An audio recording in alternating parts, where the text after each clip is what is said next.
Hi, this is Adam Horton. Welcome back for another video in the Arc Nova video tutorial series. This video is about card upgrades.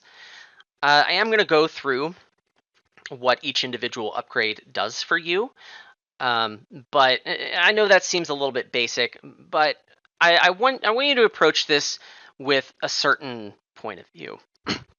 You're going to have to go through the game without at least one of your upgrades, and sometimes without maybe more. Sometimes you might only upgrade 2 or 3 cards instead of upgrading 4. Um, which upgrade or upgrades are the least painful to give up kind of depends on your game situation. And, sure, some of them may happen more than others, but I don't think that's the best way to look at it. You should know what you're giving up by missing out on an upgrade.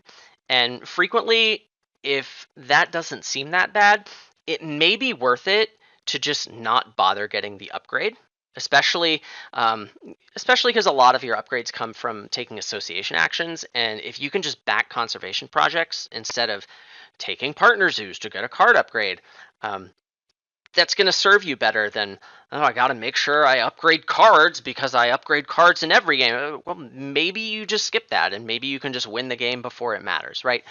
There's a lot of value in having experience with games where you don't upgrade a certain card. So if there's an action card that you like always upgrade, what that really means is that you're not comfortable enough playing without that upgrade to be proficient at it, but also sometimes even to just recognize the situations where you don't want to upgrade that card. So there's definitely a lot of value in having experience with games where you don't upgrade a specific action, to know how that feels, to know the ways you can compensate for that, especially early on in the game, to give you options to maybe not upgrade that card. And then maybe you don't do it, and maybe you're better off that way. So let's talk about the cards. First, there's the animals action. Why would you upgrade this? Well, the best animals in the game require you to upgrade the animals action in order to play them. So if you have one of those animals, then you should probably upgrade animals. You also get a reputation for taking this at strength 5. This is the only sustainable source of reputation throughout the entire game, other than taking an association action on strength 2, which is not great. So big deal getting that reputation, especially getting it early.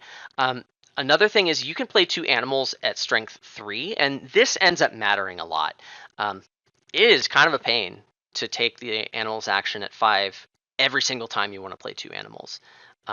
This is a much bigger deal than it seems. And then in addition to that, you can play animals from the row. In the end of the game, this just increases the number of options you have for things that you can do and ways you can score points, especially if you have a lot of reputation.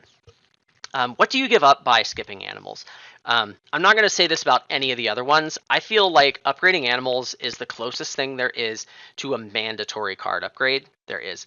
It hurts a lot to not upgrade this card.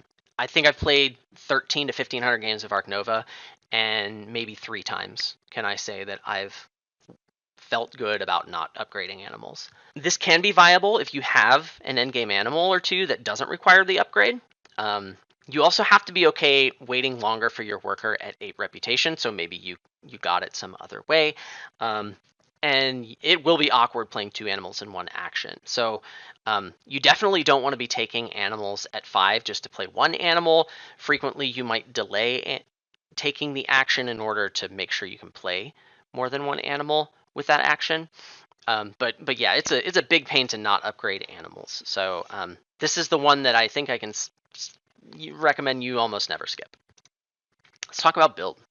Why would you upgrade build? The biggest reason is that it allows you to build kiosks and pavilions alongside your enclosures instead of just spending an entire action to build a kiosk or a pavilion.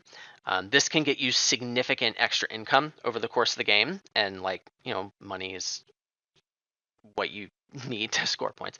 It also lets you reach placement bonuses on your map a lot faster. So if you want to get those early, upgrade build. You can also build multiple enclosures for multiple animals with 1 action. That's pretty important. And then also you get access to the large bird aviary area and the reptile house. You can definitely be efficient and build one of these for an action and then maybe skip your next build action. That's definitely a thing that you have access to when you upgrade build. Let's talk about what it looks like to skip upgrading build. Getting the size to enclosure income and the $5 income are really, really helpful. Getting size to enclosure income is just another enclosure that you have. It makes it a lot easier to play 2 animals without taking 2 separate build actions. And then the $5 income can make up for the fact that you're not getting that income from kiosks and pavilions.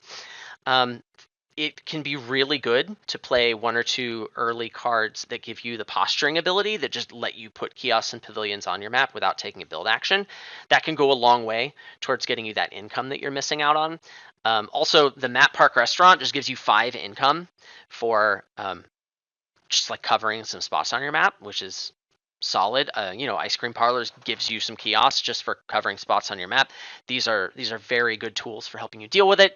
And then lacking that stuff, if you think you might not want to upgrade build, you can just take 2, maybe even 3 build actions in the first break where you just build a kiosk and like 2 pavilions, or maybe like 2 kiosks, and that can help you with that source of income over the course of the game if you're not going to upgrade build. I frequently upgrade build, but as I got more comfortable with not upgrading build, I definitely noticed that it wasn't nearly as bad as I thought it was. And sometimes the value you get out of upgrading something else that you wouldn't otherwise upgrade will definitely pay for the fact that you're missing out on this stuff if you skip build. All right, let's talk about cards. Why would you upgrade cards? So upgrading cards along with having reputation makes it really easy to contest cards in the row.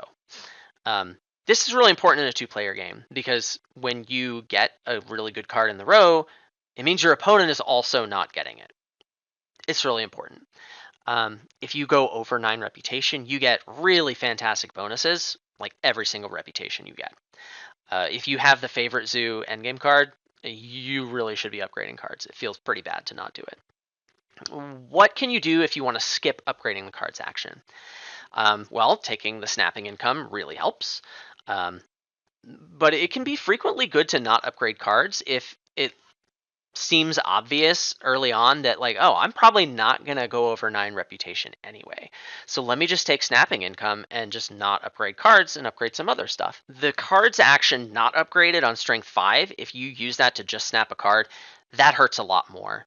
You really need to be like taking cards from the row maybe some other way, like strategically, like covering spots on your map, or the snapping map bonus, or like science lab or something, but also upgrading the animals action and the sponsors action to let you directly play things from the row can be a really good counterplay, or like a good compensation for not being able to draw those cards from the row and then play them. So you should be prepared to do a lot more of that kind of stuff. And don't feel bad for playing a smaller animal in a bigger enclosure than what it needs. Like, you may not have been able to play that animal at all, and in a lot of cases it's just fine to do that because upgrading other action cards is going to help you out more than dealing with that.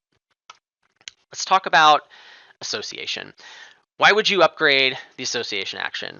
Well, I think the most obvious thing is that you can't get your 3rd and 4th partner zoos, or really your 4th worker, without other support. So if you're getting a ton of conservation for that, maybe you should upgrade association so you can get those points. Donating is another way to score points with money. The $2 donation is really good. You're getting 3 VP for $2 when the baseline is 9.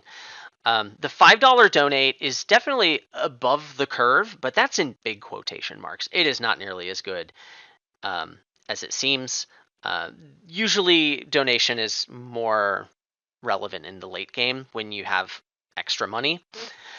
Also, if you upgrade association, you can turn a big stack of X tokens into effectively an extra action that can score you points. So I could back a project and maybe get a university that gives me conservation when I get it. You get access to this when you upgrade association. What happens if you skip this upgrade? It's actually kind of fine.